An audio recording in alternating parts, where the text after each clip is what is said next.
고린도후서 1장 1에서 11절까지 말씀 저와 여러분이 한 절씩 교독하시겠습니다. 하나님의 뜻으로 말미암아 그리스도 예수의 사도된 바울과 형제 디모데는 고린도에 있는 하나님의 교회와 또 온 아가야에 있는 모든 성도에게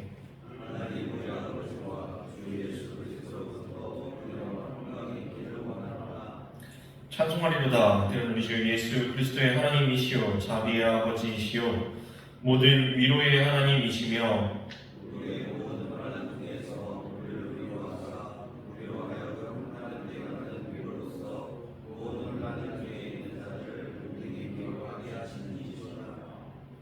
그리스도의 고난이 우리에게 넘친 것 같이 우리가 받는 위로도 그리스도로 말미암아 넘치는도다.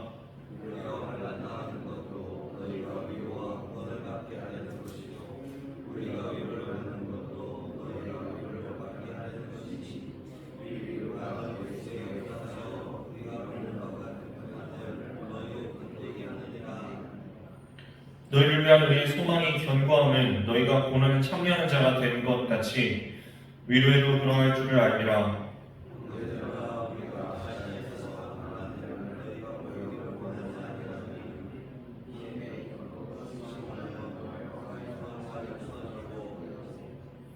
우리는 우리 자신이 사형 선고를 받은 줄 알았으니 이는 우리로 자기를 의지하지 말고 오직 죽은 자를 다시 살리시는 하나님만 의지하게 하심이라.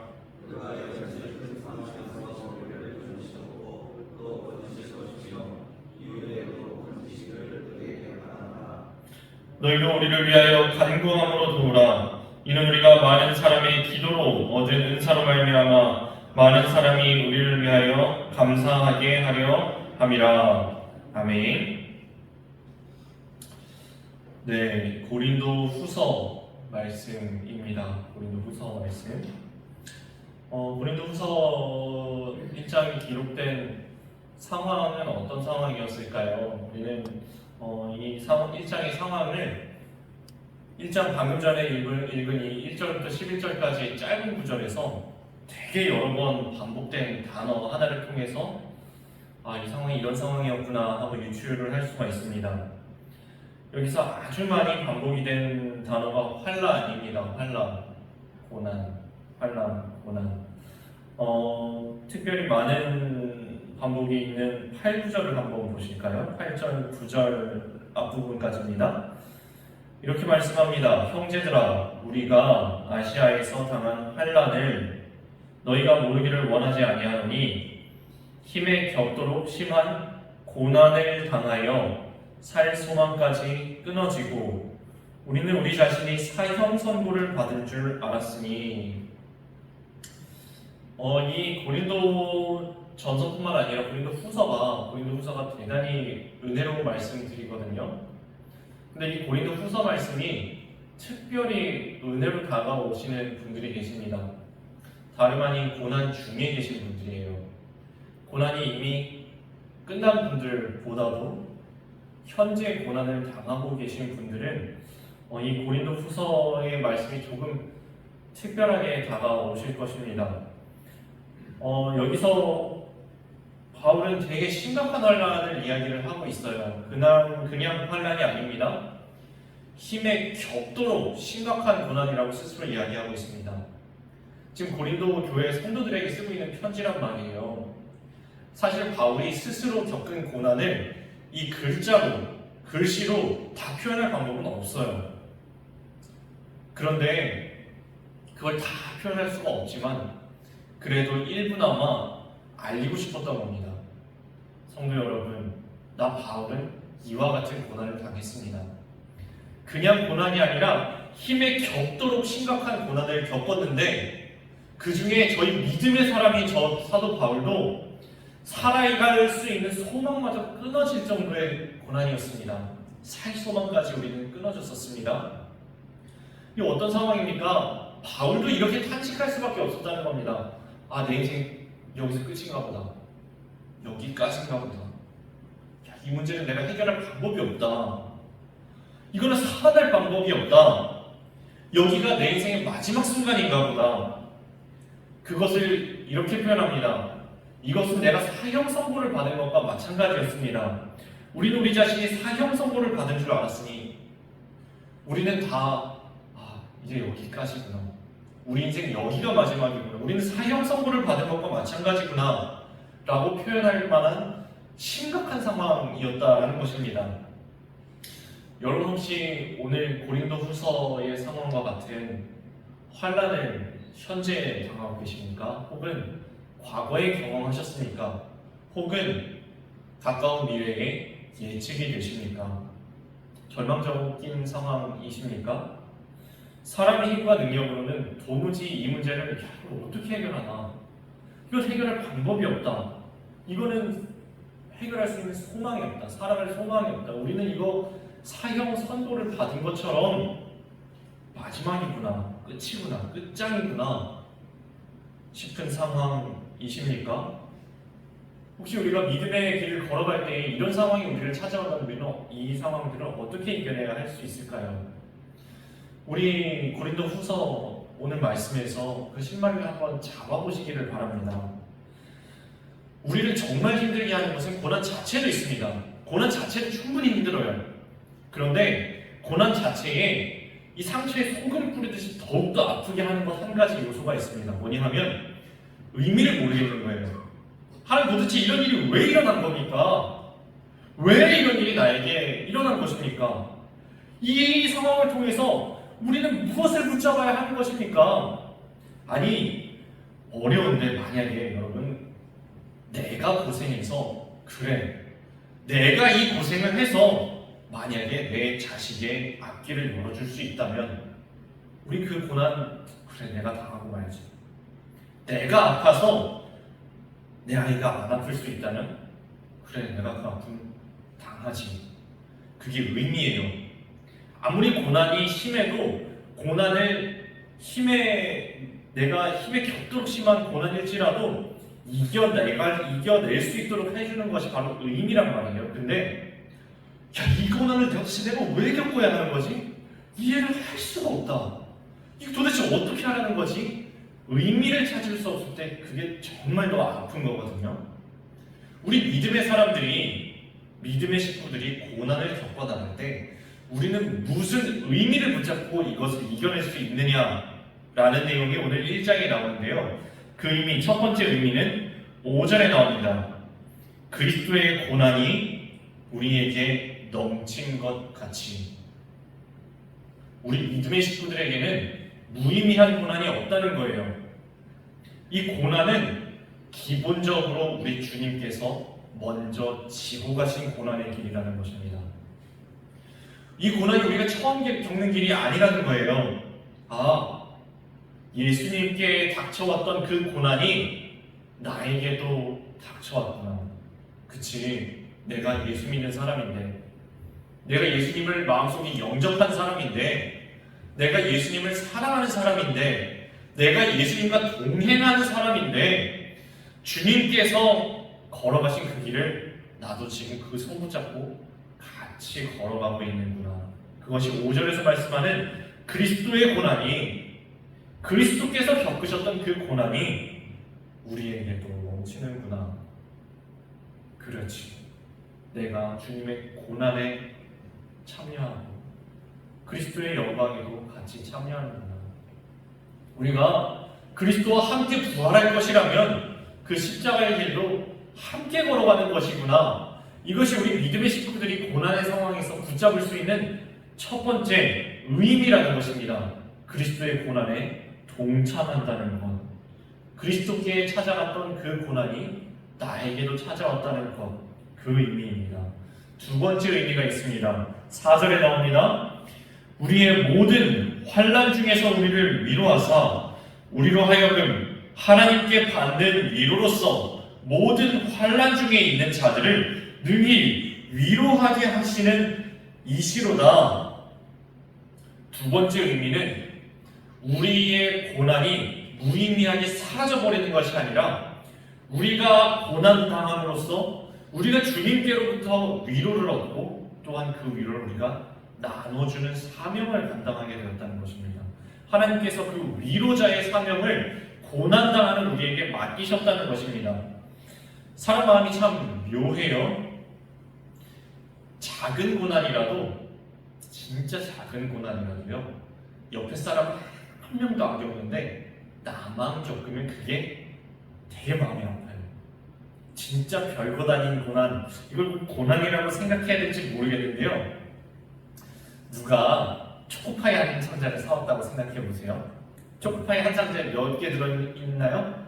12개 들어있죠? 근데 우리가 13명인 거예요. 그래갖고 12개를 이 사오신 분이 나눠주는데 내 앞에서 딱 끊겼어요. 13명이 있는데 12개밖에 없어갖고 나만 못 먹고 나머지 12명만 내 앞에서 초코파이 하나 먹고 있는 거예요. 초코파이 하나 사신 거 얼마 안 하거든요. 몇백 원 안 해요. 근데 사람 마음이 서운해요. 섭섭해요. 제가 되게 간단한 예를 들었지만 사실은 우리에게 닥쳐온 고난들이 나만 겪네? 싶으면 진짜 작은 고난도 많이 아프고요. 정말 힘든 고난인데 함께 짊어지고 가면은 견뎌져요. 정말 힘든 고난인데도 나만 겪는 게 아니네. 함께 겪고 있네. 이게 정말 많은 위로가 된단 말이에요. 그래서 우리 신앙의 공동체가 중요한 것입니다. 이 신앙의 길을 혼자 걸어가는 것이 아니라 같이 짊어지고 가는 신앙의 공동체가 중요하다고요. 와, 이 큰 고난을 어떻게 도대체 견뎌내는 거지? 그런데 저 집사님을 보니까 나보다 훨씬 큰 고난인데도 묵묵히 짊어지고 이 길을 걸어가고 계시네. 저 권사님, 저 장로님을 보니까 나보다 더 어려운 고난인데 나보다 훨씬 무거운 고난의 짐인데 믿음 붙잡고 버티고 믿음 붙잡고 견뎌내고 믿음 붙잡고 이겨내고 계시네. 그치, 믿음의 길이 이런 거지. 나도 믿음 붙잡고 이겨나가 보자. 나도 믿음 붙잡고 이 길을 끝까지 걸어가 보자. 힘을 내게 된다는 것입니다. 위로가 된다는 것입니다. 실제로 위로가 됩니다. 이것이 우리가 고난의 경우에 고난이 우리에게 닥쳐왔을 때 우리가 붙잡을 수 있는 두 번째 의미입니다. 우리가 고난당할 때 주님께서 우리를 위로하실 뿐만 아니라 이 위로가 우리만 품고 있는 것을 우리가 곁에서 또한 고난당하는 형제들에게, 자매들에게 이 위로를 나눠줄 수 있다는 겁니다. 나도 그거 겪고 있어. 나도 그거 같이 겪고 있어. 우리 같이 손 붙잡고 이거 이겨내보자. 위로를 나눠줄 수 있다는 것입니다. 세 번째 의미가 6절에서 나옵니다.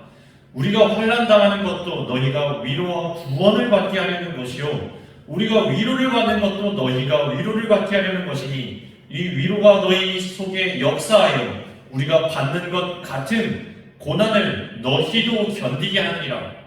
이 세 번째 의미는 좀 전에 두 번째 의미, 위로를 나누어주는 것에서 되게 유사하면서 조금 더 확장된 개념입니다. 이 위로가 단순히 위로로 끝나는 것이 아니라 형제의 구원으로까지 영향을 준다는 것입니다. 이 어떤 상황입니까? 아까 그랬죠? 사도 바울조차도, 이 믿음의 사람이 사도 바울조차도 야, 이거 끝장이다, 살 소망이 끊어졌다 그랬어요. 와, 이거는 죽음이다, 사형 선고를 받은 것 같다 그랬단 말이에요. 아니, 삶도 끝장났다고 느껴질 정도의 상황이라면 이 형제들이 믿음도 포기하고 싶은 마음이 들지 않겠습니까? 더 이상 못 버티겠다, 나 그냥 믿음 저버리고 말까?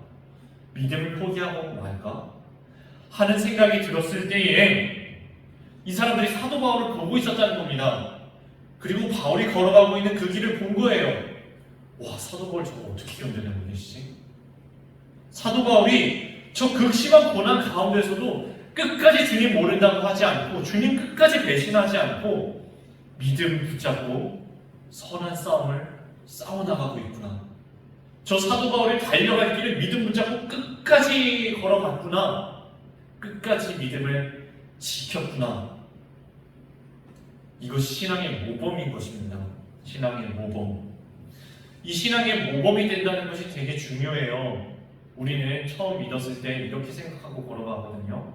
우리가 이 앞서가신 주님의 등을 보고 우리는 그 길을 같이 걸어가고요. 또한 우리를 신앙으로 인도해준 신앙의 선배의 등을 보면서 우리는 신앙생활을 한단 말이에요. 그런데 어느 순간 우리가 등 뒤를 살짝 돌아봤을 때 우리는 깨닫습니다. 나는 만년 후배인 줄만 알았는데 내 등 뒤를 보고 따라오는 내 신앙의 후배도 있구나. 내가 어떻게 신앙생활을 하는지를 보고서 그 모범을 본받는 내 등을 보고 따라오는 신앙의 후배도 있구나라는 것을 어느 순간 깨닫게 됩니다. 오늘 말씀 그 말씀 이야기하는 거예요. 내가 환난 중에도 흔들려도 다시 붙잡고 부여잡고 넘어져도 다시 신앙 붙잡고 일어서는 그 모습을 우리들의 신앙의 후배들이 보고서 따라온다는 겁니다. 그리고 우리가 그래도 넘어져도 다시 일어나서 그 신앙의 길을 걸어가는 그 모습이 우리 신앙의 후배들이 끝까지 믿음 붙잡고 지켜내고 구원의 길을 걸어나가게 되는 도움이 된다는 거예요. 그것이 세 번째 의미입니다. 우리 뒤를 따라오는 형제 자매들의 신앙의 후배들의 믿음을 붙잡고 구원의 길에 모범이 될 수 있다는 것입니다. 우리가 고난이 우리에게 찾아왔을 때 그래도 믿음 붙잡고 이 길을 이겨나갈 때 우리에게 어떤 일이 일어나나요? 3, 4절을 보겠습니다. 찬송하리로다. 그는 우리 주 예수 그리스도의 하나님이시요 자비의 아버지시요 모든 위로의 하나님이시며 우리의 모든 환난 중에서 우리를 위로하사 우리로 하여금 하나님께 받는 위로로서 모든 환난 중에 있는 자들을 능히 위로하게 하시는 이시로다. 여기서 하나님의 속성을 이렇게 이야기합니다. 하나님은 위로의 하나님이십니다. 자비의 아버지이십니다. 자비하신 하나님께서 위로하시는 하나님께서 우리를 위로하신다는 겁니다. 그 속성 자체가 위로의 하나님이신 그 주님께서 우리를 위로하시는데 그 위로가 우리에게만 머무는 게 아니에요. 흘러갑니다. 하나님께서 우리를 위로하시고 우리가 주님께로 받은 그 위로를 흘려보내서 그 위로로서 우리도 위로자의 사명을 감당하게 된다는 겁니다. 또한 이런 일이 일어납니다. 90절입니다. 우리는 우리 자신이 사형선고를 받은 줄 알았으니 이는 우리로 자기를 의지하지 말고 오직 죽은 자를 다시 살리시는 하나님만 의지하게 하심이라.